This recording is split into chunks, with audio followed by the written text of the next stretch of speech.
I have a few plants that I want to bring inside for the winter. My cacti from Montana, my century plant from Baja, and maybe my baby sequoia trees. One of them might already be a goner anyway. I'm going to make them a bench to go near a window so that they'll get afternoon sun inside.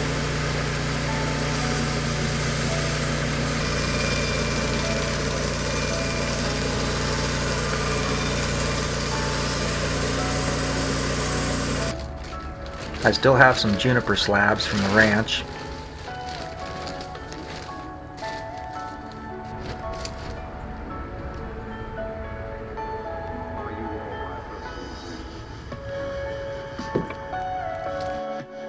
I cut most of the face off of one and cut the back off.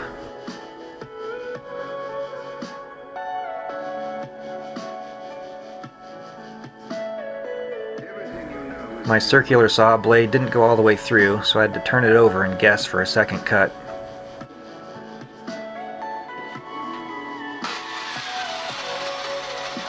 As you can see here, I'm cutting corners.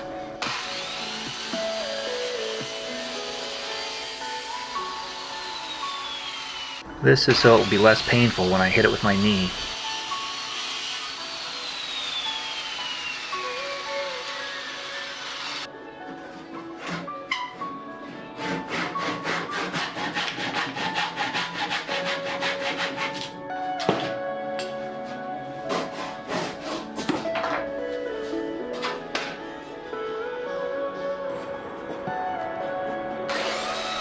My least favorite thing to do in a woodworking project is sanding, but it does make all the difference in the end.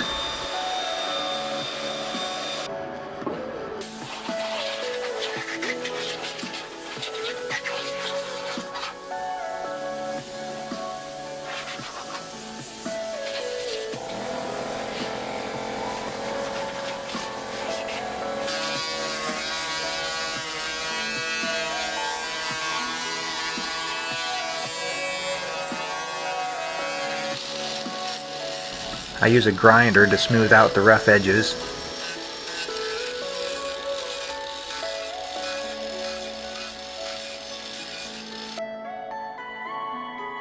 Here it is so far compared to the milled cut.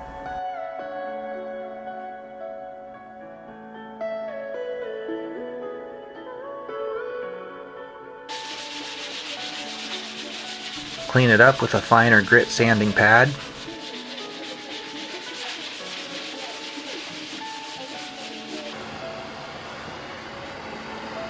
Then I pulled out all the rot and burned out the extra fibers.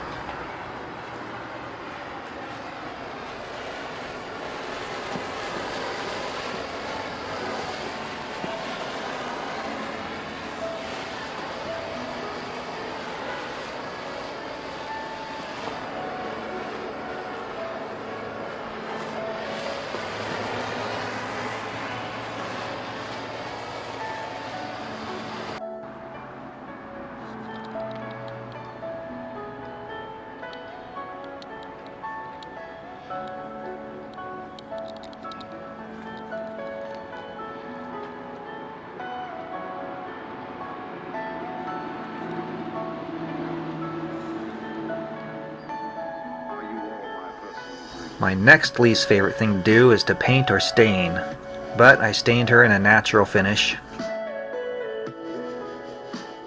and started the glazing process. I learned a few things when I glazed my one-night stand.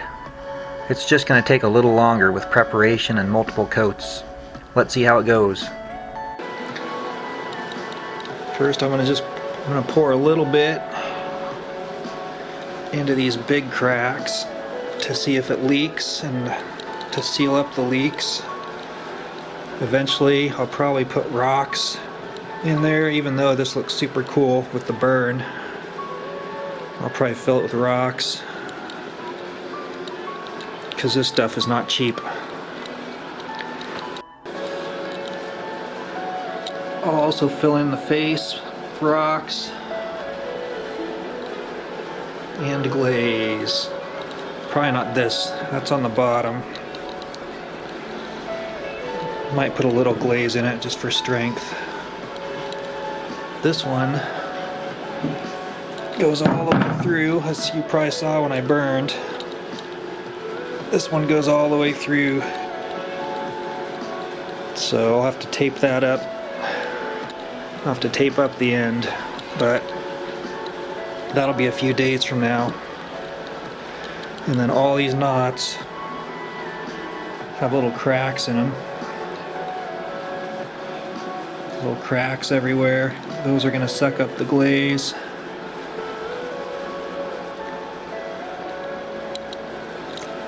So tonight I'll put some in these,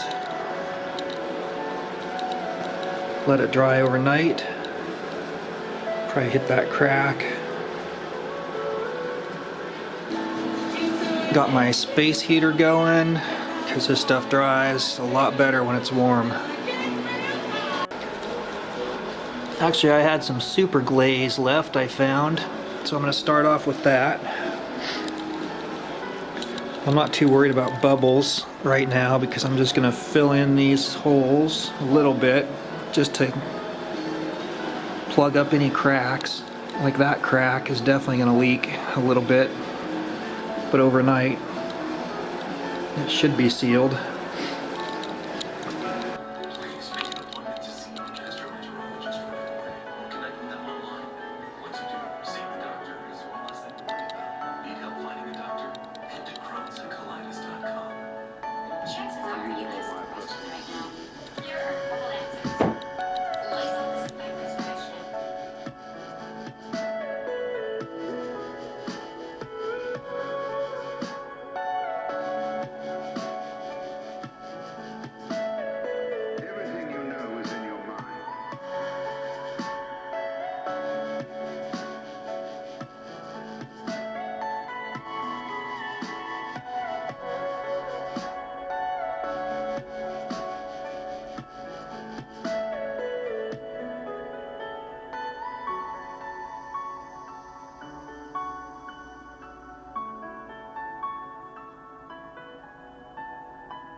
There were a few leaks, but it should be sealed now for a big pour.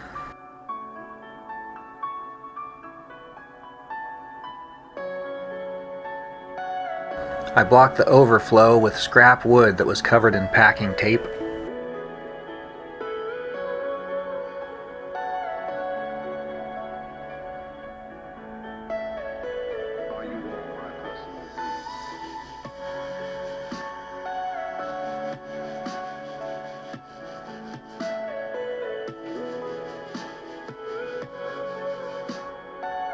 Then I started on the top.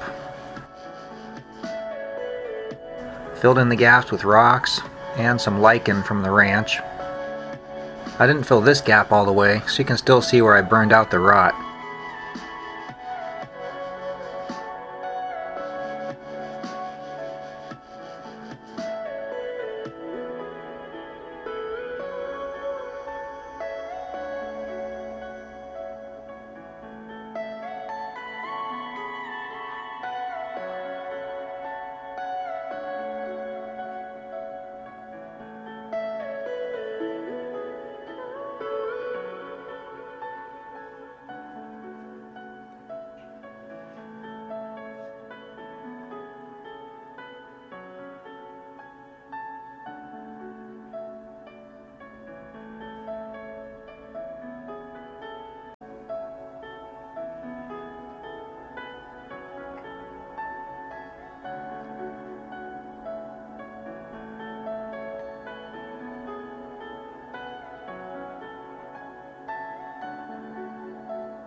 Turned out the gaps were deeper than I expected, so I bought more glaze on eBay.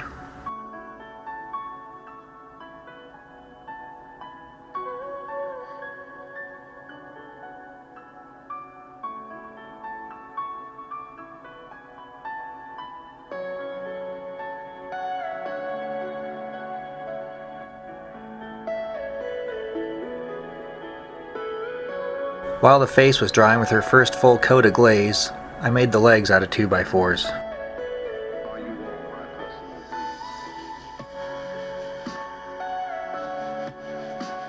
At this point, I wasn't sure if I was going to give them a dark stain or paint them black.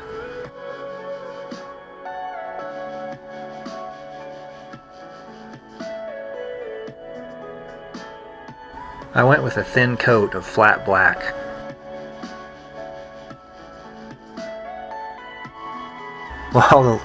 While the legs dried, I glazed the rear.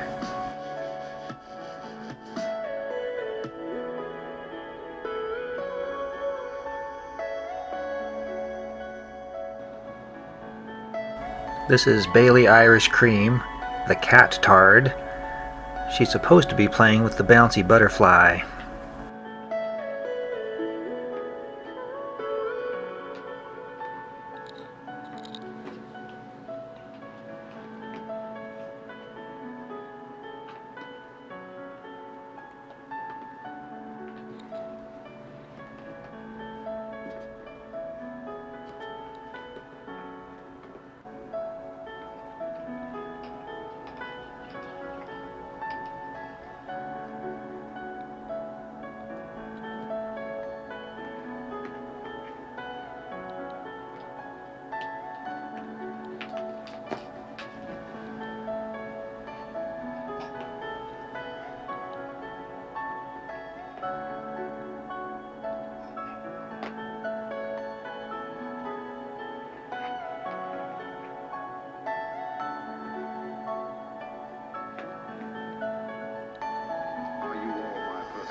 One coat of glaze on the bottom.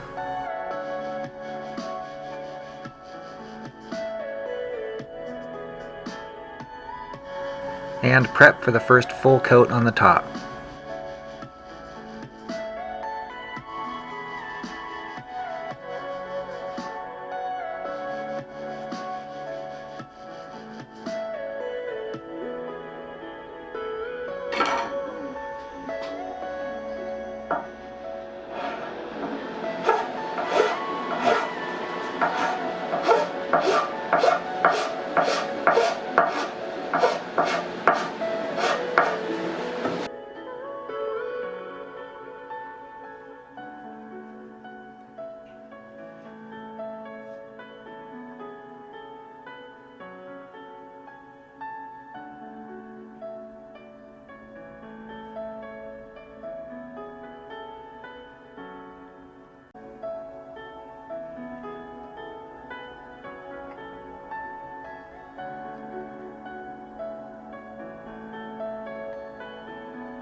I had extra glaze, so remember those cups I turned from cedar branches a few years ago?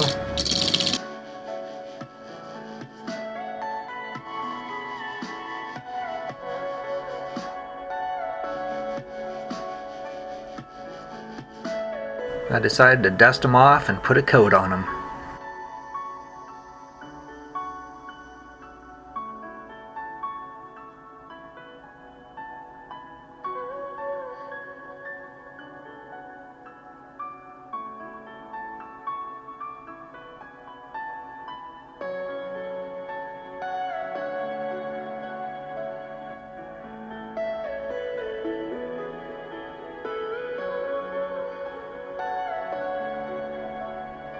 Here are a few pics from my flip phone to show the progress.